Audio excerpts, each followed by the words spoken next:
ನಮಸ್ಕಾರ ಸ್ನೇಹಿತರೆ, ಸ್ನೇಹ ಲೋಕಕ್ಕೆ ಚಾನಲ್ಗೆ ನಿಮ್ಮೆಲ್ಲರಿಗೂ ಸ್ವಾಗತ. ಶ್ರಾವಣ ಮಾಸವು ಹಿಂದೂ ಚಂದ್ರಮಾನ ಪಂಚಾಂಗದ 5ನೇ ತಿಂಗಳು. ಮಾಸಗಳಲ್ಲೇ ಶ್ರಾವಣ ಮಾಸವು ಅತ್ಯಂತ ಪ್ರಮುಖ ಮಾಸವಾಗಿದೆ. ಈ ತಿಂಗಳಲ್ಲಿ ಶ್ರಾವಣ ಶಿವರಾತ್ರಿ ಪ್ರಮುಖವಾದದ್ದು. ಅಂದರೆ ಈ ತಿಂಗಳಲ್ಲಿ ಶಿವನನ್ನು ಪೂಜಿಸಲಾಗುತ್ತದೆ.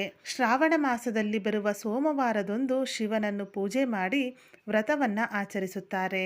ಶ್ರಾವಣದಲ್ಲಿ ಶಿವನನ್ನು ಆರಾಧಿಸಿದರೆ ಶುಭ ಫಲವು ಸಿಗುತ್ತದೆ ಎಂಬ ನಂಬಿಕೆ ಇದೆ. ಶಿವನ ಆರಾಧನೆಯು ವ್ಯಕ್ತಿಯ ಮನಸ್ಸನ್ನು, ಇಂದ್ರಿಯವನ್ನು, ದೇಹವನ್ನು ಮತ್ತು ಆತ್ಮವನ್ನು ಶುದ್ಧೀಕರಿಸುತ್ತದೆ ಎಂಬ ನಂಬಿಕೆ ಇದೆ. ಶ್ರಾವಣ ತಿಂಗಳಲ್ಲಿ ಶಿವಭಕ್ತರು ಕಠಿಣ ಉಪವಾಸವನ್ನು ಸಹ ಮಾಡಿ ಶಿವನನ್ನ ಪೂಜೆ ಮಾಡುತ್ತಾರೆ. ಈ ತಿಂಗಳಲ್ಲಿ ಹೆಚ್ಚು ಹಬ್ಬಗಳನ್ನು ಕೂಡ ಮಾಡಲಾಗುತ್ತದೆ. ವರಮಹಾಲಕ್ಷ್ಮಿ ವ್ರತ, ನಾಗರ ಪಂಚಮಿ, ಕೃಷ್ಣ ಜನ್ಮಾಷ್ಟಮಿ, ರಕ್ಷಾಬಂಧನ ಈ ರೀತಿ ಹೆಚ್ಚು ಹಬ್ಬಗಳನ್ನು ಈ ತಿಂಗಳಲ್ಲಿ ಆಚರಿಸುತ್ತಾರೆ. ಹಾಗಾದರೆ ಈ ಬಾರಿ ಅಂದರೆ 2026ರಲ್ಲಿ ಶ್ರಾವಣ ಮಾಸ ಯಾವಾಗ ಪ್ರಾರಂಭವಾಗುತ್ತದೆ, ಯಾವಾಗ ಅಂತ್ಯವಾಗುತ್ತದೆ, ನಮಗೆ ಶಿವನ ಪೂಜೆ ಮಾಡಲು ಎಷ್ಟು ಸೋಮವಾರಗಳು ಸಿಗುತ್ತವೆ, ಜೊತೆಗೆ ಈ ಮಾಸದಲ್ಲಿ ಬರುವ ಹಬ್ಬಗಳು ಯಾವುವು, ಯಾವ ದಿನಾಂಕದಂದು ಬಂದಿದೆ, ಈ ಎಲ್ಲ ಮಾಹಿತಿಯನ್ನು ಇವತ್ತಿನ ಈ ವಿಡಿಯೋದಲ್ಲಿ ತಿಳಿಯೋಣ ಸ್ನೇಹಿತರೆ.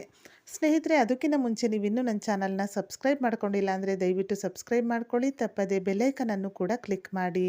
ಈ ಬಾರಿ ಅಂದರೆ 2026ರಲ್ಲಿ ಶ್ರಾವಣ ಮಾಸವು ಆಗಸ್ಟ್ 13ನೇ ತಾರೀಕು ಪ್ರಾರಂಭವಾಗಿ ಶ್ರಾವಣ ಮಾಸವು ಅಂತ್ಯವಾಗುವುದು ಸೆಪ್ಟೆಂಬರ್ 11ನೇ ತಾರೀಕು. ಹಾಗೆ ಈ ಶ್ರಾವಣ ಮಾಸದಲ್ಲಿ ಎಷ್ಟು ಸೋಮವಾರಗಳು ಶಿವನ ಪೂಜೆಗೆ ಸಿಗುತ್ತದೆ ಎಂದರೆ, ಶ್ರಾವಣ ಮಾಸದಲ್ಲಿ ಒಟ್ಟು 4 ಸೋಮವಾರಗಳು ಶಿವನ ಪೂಜೆಗೆ ಸಿಗುತ್ತದೆ. ಇನ್ನು ಯಾವ ದಿನಾಂಕದಂದು ಬಂದಿದೆ ಎಂಬುದಾದರೆ, 1ನೇ ಸೋಮವಾರ ಆಗಸ್ಟ್ 17ನೇ ತಾರೀಕು, 2ನೇ ಸೋಮವಾರ ಆಗಸ್ಟ್ 24ನೇ ತಾರೀಕು, 3ನೇ ಸೋಮವಾರ ಆಗಸ್ಟ್ 31ನೇ ತಾರೀಕು, 4ನೇ ಸೋಮವಾರ ಸೆಪ್ಟೆಂಬರ್ 7ನೇ ತಾರೀಕು. ಈ ದಿನಗಳಲ್ಲಿ ಶಿವನ ಪೂಜೆಯನ್ನು ಮಾಡಬಹುದು. ಹಾಗೆ ಈ ಶ್ರಾವಣ ಮಾಸದಲ್ಲಿ ವಿಶೇಷವಾಗಿ ಮಂಗಳಗೌರಿ ವ್ರತವನ್ನು ಕೂಡ ಆಚರಣೆ ಮಾಡುತ್ತಾರೆ. ಮಂಗಳಗೌರಿ ವ್ರತವನ್ನು ಆಚರಿಸುವವರಿಗೆ ಎಷ್ಟು ವಾರ ಸಿಗುತ್ತದೆ ಪೂಜೆಗೆ ಎಂದರೆ, ಈ ಶ್ರಾವಣ ಮಾಸದಲ್ಲಿ ಮಂಗಳವಾರನೂ ಕೂಡ 4 ಮಂಗಳವಾರ ಬಂದಿದೆ. 4 ಮಂಗಳವಾರ ನೀವು ಮಂಗಳಗೌರಿ ವ್ರತವನ್ನು ಕೂಡ ಆಚರಣೆ ಮಾಡಬಹುದು. ಇನ್ನು ಶ್ರಾವಣ ಮಾಸದಲ್ಲಿ ಬರುವ ಹಬ್ಬಗಳು ಎಂದರೆ ಭೀಮನ ಅಮಾವಾಸ್ಯೆ, ಅಂದರೆ ಶ್ರಾವಣ ಮಾಸ ಪ್ರಾರಂಭವನ್ನು ಸೂಚಿಸುವ ಅಮಾವಾಸ್ಯೆಯ ದಿನದಂದು ಭೀಮನ ಅಮಾವಾಸ್ಯೆಯನ್ನು ಆಚರಣೆ ಮಾಡ್ತೀವಿ. ಭೀಮನ ಅಮಾವಾಸ್ಯೆಯ ಮರುದಿನದಿಂದ ನಮಗೆ ಶ್ರಾವಣ ಮಾಸ ಪ್ರಾರಂಭವಾಗುತ್ತದೆ. ಅಂದರೆ ಆಗಸ್ಟ್ 12ನೇ ತಾರೀಕು ಭೀಮನ ಅಮಾವಾಸ್ಯೆ ಇದ್ದರೆ ಆಗಸ್ಟ್ 13ನೇ ತಾರೀಕಿನಿಂದ ಶ್ರಾವಣ ಮಾಸ ಪ್ರಾರಂಭವಾಗುತ್ತದೆ.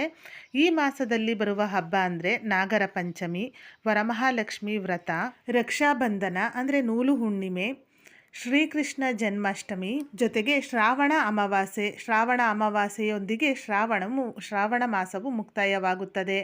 ಇನ್ನು ಯಾವ ದಿನಾಂಕದಂದು ಬಂದಿದೆ ಎಂಬುದಾದರೆ, ನಾಗರ ಪಂಚಮಿ ಹಬ್ಬವು ಆಗಸ್ಟ್ 17ನೇ ತಾರೀಕು ಸೋಮವಾರದಂದು ಬಂದಿದೆ.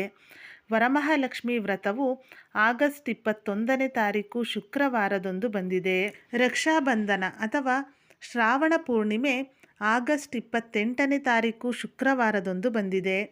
ಶ್ರೀಕೃಷ್ಣ ಜನ್ಮಾಷ್ಟಮಿ ಸೆಪ್ಟೆಂಬರ್ 4ನೇ ತಾರೀಕು ಶುಕ್ರವಾರದಂದು ಬಂದಿದೆ.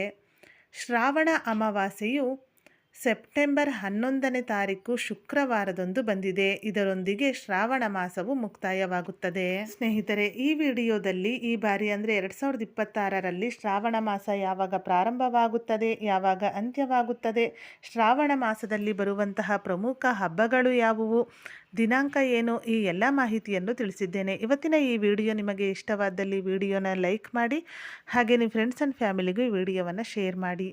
ಇದೇ ಥರದ ಮತ್ತಷ್ಟು ಮಾಹಿತಿಗಾಗಿ ಸ್ನೇಹ ಲೋಕಕ್ಕೆ ಚಾನಲ್ನ ಸಬ್ಸ್ಕ್ರೈಬ್ ಮಾಡಿಕೊಂಡು ಸಪೋರ್ಟ್ ಮಾಡಿ.